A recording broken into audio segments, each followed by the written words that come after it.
So we have a couple today that maybe you've met before, Darla and Marcus Omolaja, who it feels like, to me it feels like they've always been here. That's how dear to us they are and how close to our hearts. Like they've always been with us. But actually, Darla, could you give a little bit of background of what got you here to this point, and then we'll move into what God's been doing in their life lately. Yes. So my name is Darla, for those I haven't met before, and this is my husband, Marcus. We've been married for about 10 and a half years now, and we have two little boys who are 7 and 4. And we've been in Austin and a part of Tribe for a good 5 years now. And it's been awesome. We love it. And back in December, we were really excited because God had answered some very, very specific prayers in our family that led Marcus to a new job with a great company, and then also led me to wanting to homeschool my two boys. So we were excited to move past 2020 because we know the ongoing thing there, and we were really looking forward to 2021. Yes, and then someone introduced a new theme for the year that was going to be resilience. Yes. And they took it to a whole nother level. Yes. So Marcus, can you tell us about 2021? Thanks, Christian. So as Darla said, we came into 2021 very excited, being able to homeschool our kids, start a new job. And very quickly, we realized that this was going to be a very different year. January 11th, it was a Monday, I woke up with a lot of pain in my back. It wasn't debilitating to the sense that I couldn't walk, but it hurt a lot. So took pain pills, was able to work that day, and actually had a lot of great conversations, got a lot of good news from work and from different people. And we actually spent that night kind of dreaming about what was going to happen this year. And then the next morning, January 12th, I woke up about 4 in the morning with excruciating pain in my neck. And this was debilitating. I felt like my arms were heavy, and it was really hard to kind of move around. So we knew at that point that something was wrong, and we couldn't ignore it. We couldn't just take pain pills. So we were able to get dressed, get in a car. We have 2 boys, as Darla mentioned, and we woke them up from their slumber and rolled them into the car in their pajamas. And they're like, "What are we doing? Where are we going?" And then they fell back asleep. So we went to the emergency room, and thank God the emergency room was only about 8 minutes away from our home. And I don't fill out paperwork very well. So glad that I married someone who writes much better than I do. So Darla actually went in and was like, "Hey, I'll get the paperwork started. You just kind of sit in the car and kind of relax." And so I'm sitting in the car, parked in the parking lot at the emergency room, and just doubling over in pain. And as I'm doubling over in pain, all of a sudden, all the pain goes away. And I'm like, "Oh, that's great." So I try to reach back to feel my neck and my back because, that's where the pain was. And I can't lift my arm. I'm like, that's weird. I try to lift my other arm. I can't lift my other arm. And then I start realizing that I can't feel anything in my body below my neck. And then I realized that I can't breathe. And at that point, I'm freaking out. But if you've ever wanted to throw a temper tantrum and you can't move, like imagine that feeling. Like I'm freaking out, but I can't even freak out. I can't do anything. And I was convinced I'm dying. I'm literally dying here in the car. I'm breathing my last breath. My 2 boys are in the back seat, asleep. I have no idea. They're going to wake up to their daddy gone. Darla's going to come back to her husband gone. And I don't have time to say last words, to call out for help. I'm just there.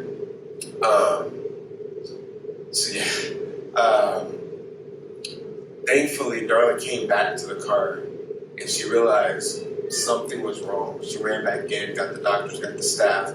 Everybody came out and carried me out of the car, got me on the table, and we spent the next hour or 2 hours trying to figure out what was going on. Because I didn't know, I just had back pain. They didn't know. We did all the tests that you can imagine, and they quickly found out that I had 2 herniated discs that were compressing my spine to the point that I ended up with a spinal stroke, and my body had shut off oxygen and blood to the and nerves to the rest of my body.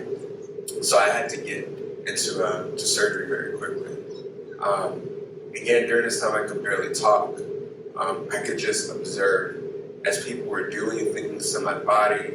I got a catheter put in for the first time, which, as a guy, you're like, nope, not happening. It's so much. Thank God I couldn't feel it. But they were there. The experience I can't put it into words. But I was thankful that we were able to get to a hospital, get to a place where they were going to do surgery. So I went from feeling like I was going to die to, well, I'm still not dead. So, okay, we have hope. They're going to do surgery. I'm just shaking my head as they're giving me the information. And then hopefully after the surgery, everything's going to be okay. So Darla, all this was happening instantly, like you woke up that morning, quite a shock, right? What were you feeling going through all of this? And tell us a little bit more about what happened next. Okay, so for me, I was totally naive to what was happening to him. And I was like, okay, we're going to the ER. We're going to get him some strong pain meds. We're going to get back home, and then we're going to have our day. I was not realizing what was happening to him or our family, anything. And so I was going off of adrenaline, prayer, and just tears. That helped a lot.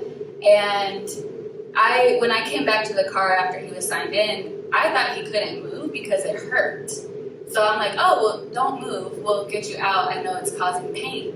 I didn't realize that he was done. Like, I didn't realize he was paralyzed. So none of that occurred to me till after the fact. But what I'll say that it felt like is I was in a place, and he's about to share more about this, but I was in a place where I had to rely solely on prayer and clinging to scripture because there was nothing else to hold on to. Like, the doctors couldn't give us any answers. We were running from place to place. And that's a really frustrating feeling when you're trusting these guys to help you and they're like, we don't know what's happening. So the image that I like to think of is when Moses was fighting the Amalekites in Exodus, and every time he raised his hands, they were winning the battle. But every time he lowered them, they would be losing. And I felt like I was in that place of, I have to spiritually be lifting my husband's hands because he didn't know what was going on. Like, he was not in that headspace. So I'm like soliciting prayers from everyone that I can think of. And that was just that like only option. But it was more than spiritually. Like, I had to also step in and even help physically. And it wasn't lifting his arms because God answered that pretty quickly and gave him the ability to move his arms. But it was his legs. And if you've never lifted the dead weight of a man's leg before, that is hard work. I'm sure I hurt my back like 2 or 3 times. But I had to literally lift his leg and tell him, believe, like, have faith that you are moving your leg right now, even though I'm the one picking it up and pushing it. And it was hard. But that's where I felt like a lot of you guys and our family and our neighbors really stepped in. Because when I felt tired and done, I really felt strengthened by God through you all. And that really meant a lot because there wasn't a single thing that we had to worry about when he was in the hospital or rehab. Babysitters, groceries, meals, door hinges, garage clean out and organization, handles on the cabinets. I'm sure I'm missing some stuff along the way, but like every single thing was handled. And I don't know how that happened, but I'm so grateful to God that He guided us through all of that. So, Thank you. Whew, that's a lot to imagine. Even having been beside you through that, walking through it, it's hearing it now. It's a lot. You guys have been amazing in your faithfulness to God and living out the scriptures. Marcus, I know you're still in the battle and you're still doing a lot of physical therapy and rehab. Can you share with us what this has been like, the recovery's been like for you, and what's helped you to get through it?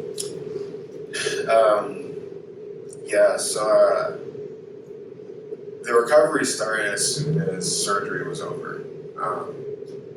And I think, again, I came out with the mindset that, okay, everything will be working after surgery. And everything was not working after surgery. So as Darla mentioned, I couldn't lift my arms, couldn't move my hands, couldn't move anything else in my body. And I think it was at that point that I switched from confusion and just bewilderment to actually being angry with God. And Elias, again, I appreciate this message so much. Like you can't get through things if you don't know your why. And I think through this process of rehab, I struggled to understand why. Like why did this happen? What am I supposed to learn from this? And why, whatever God's teaching me, why is He having to teach me in this way? And I think waking up and not being able to move, I quickly got to a point where I just didn't want to talk to God. And it was really interesting because as much as I didn't want to talk to God, God made it very clear that He wanted to talk to me. And He did that in so many ways, and I'll share just a few. One of the first ones, I came out of surgery on Tuesday. Sunday morning, I'm tuning in to Tribe singing songs to encourage me. I'm watching people pray for me, and I'm so encouraged. And then Christian starts preaching, and he's preaching about resilience, and I turn off the message.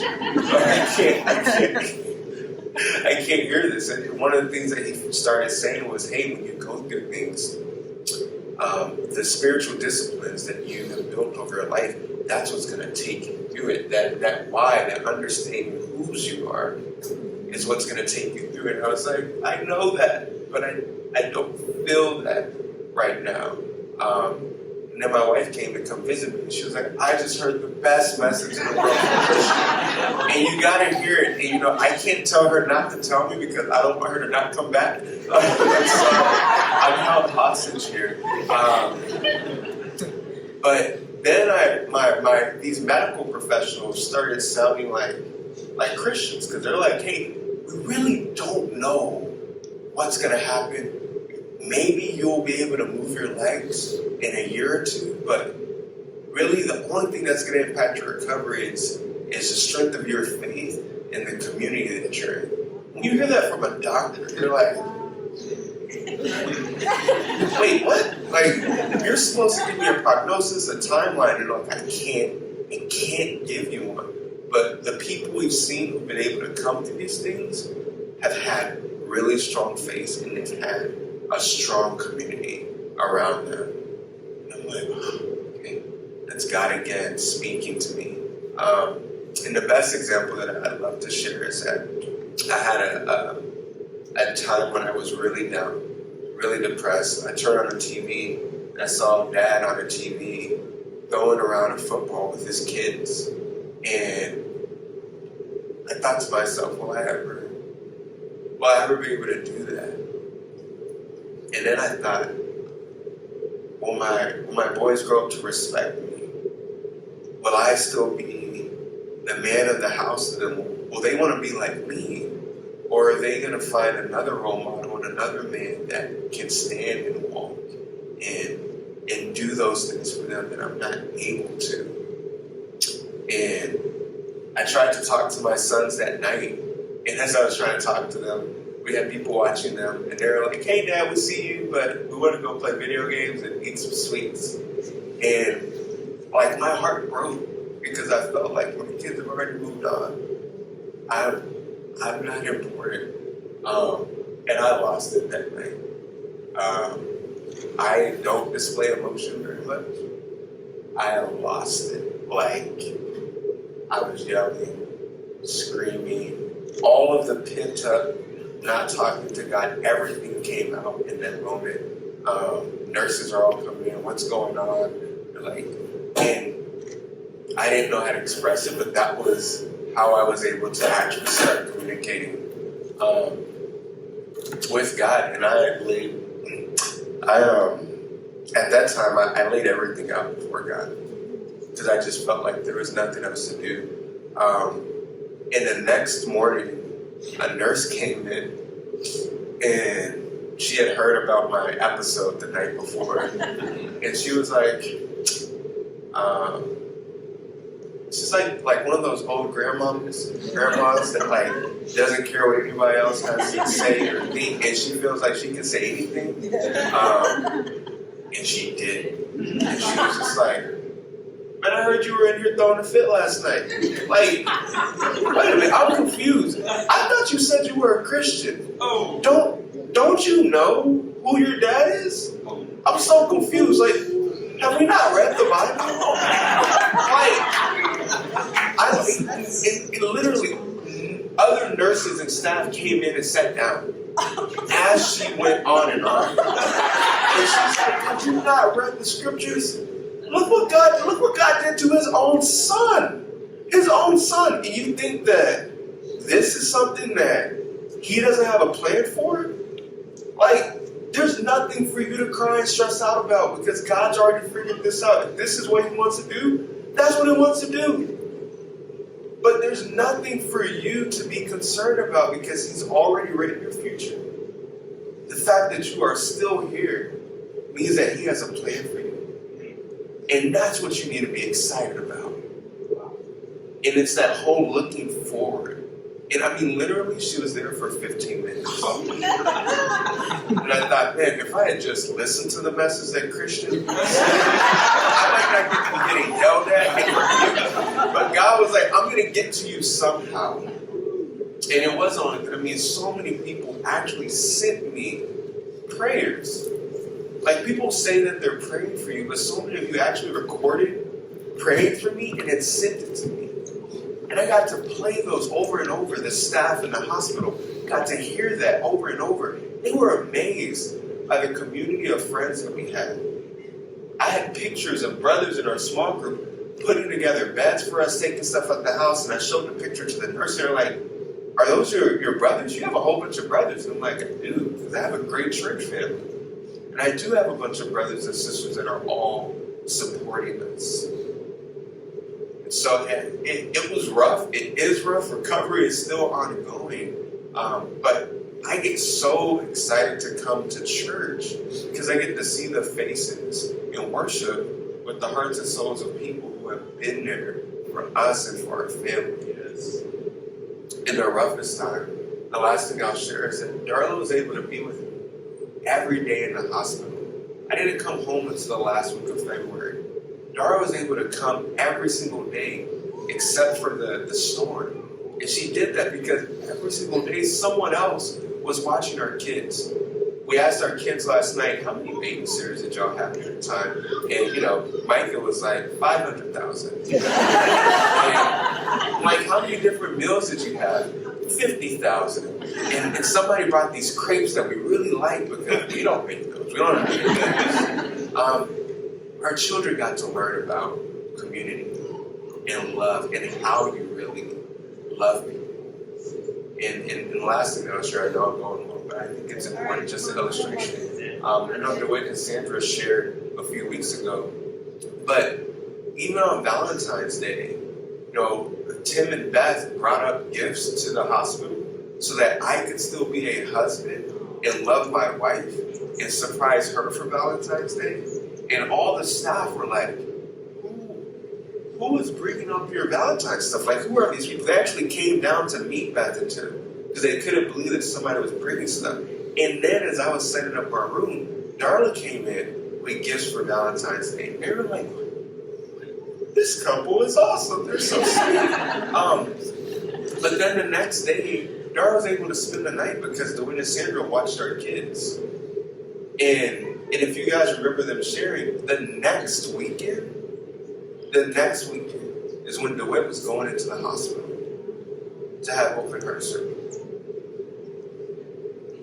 Just the way in which we're connected, and he was going, just for reference, for an issue that was 8 to 10 years in the making, not because he watched our kids. It was too much love for his heart. But we've been loved by so many of you guys. We have so many stories, so many pictures, so many things to share. But God has definitely been bringing us through this recovery, and we've been glad to see all the progress that we've made at this point. I'm so proud of you both. Honestly, I think we're all just in awe of your vulnerability. You could have got up here and just told us the facts, but you shared so authentically about your heart and about the struggles. And I love God. I love how he always comes through for us. And even when we try to shut out his word, he'll literally bring in a stranger to yell it at you. But even how honest you were about the lies that Satan tells you in that moment, like, am I going to be there? My kids have already moved on. But for your kids, it's like, there's no moving on. Of course, they're always going to love you. Of course, we all respect you. We respected you already, but so much more for your faith and for your humility, vulnerability with us, and just allowing God to shine through you. This is all to his glory.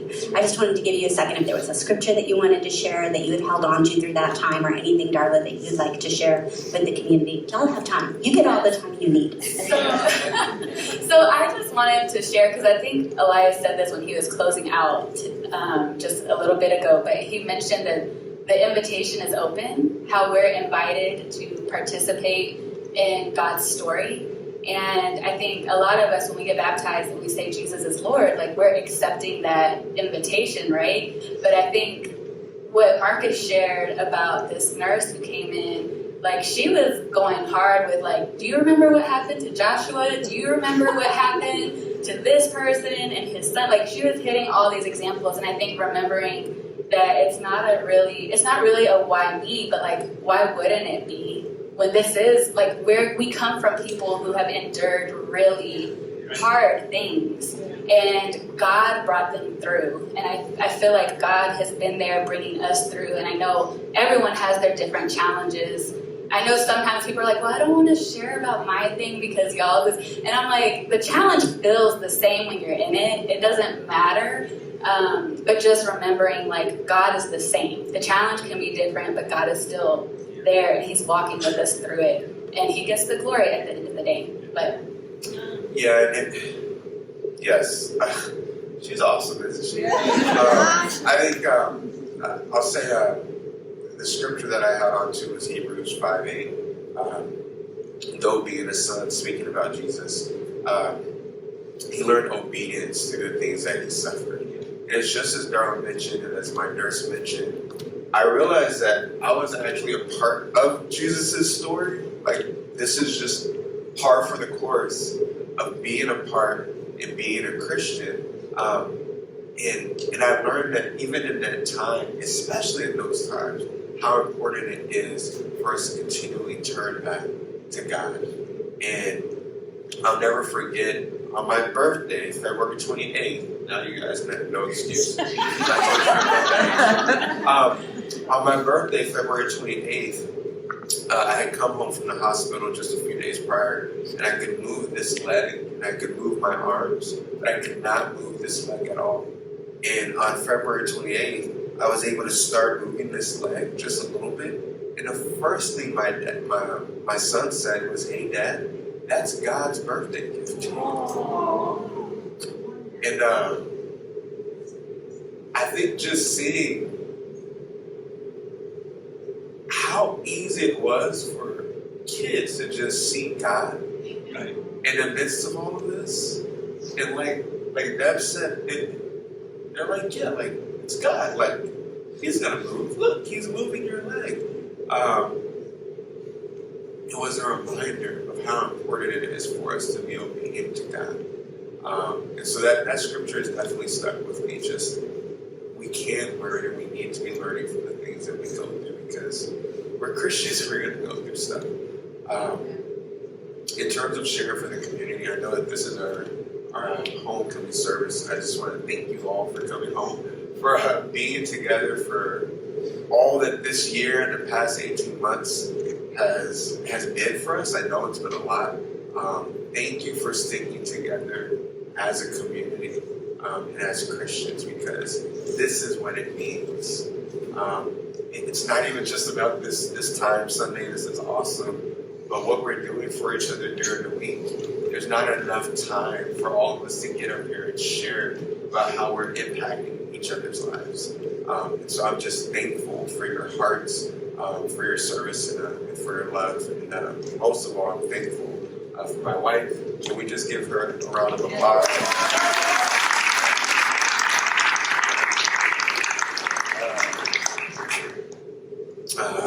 I know not everybody in the room is married, but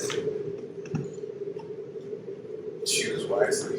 That's right. Because this woman has stood by me and had to help me in ways that, as a man, I never thought I would have to be helped. Going to the back or everything. So I'm just, I think, I love it. Thank you. Thank you both so much.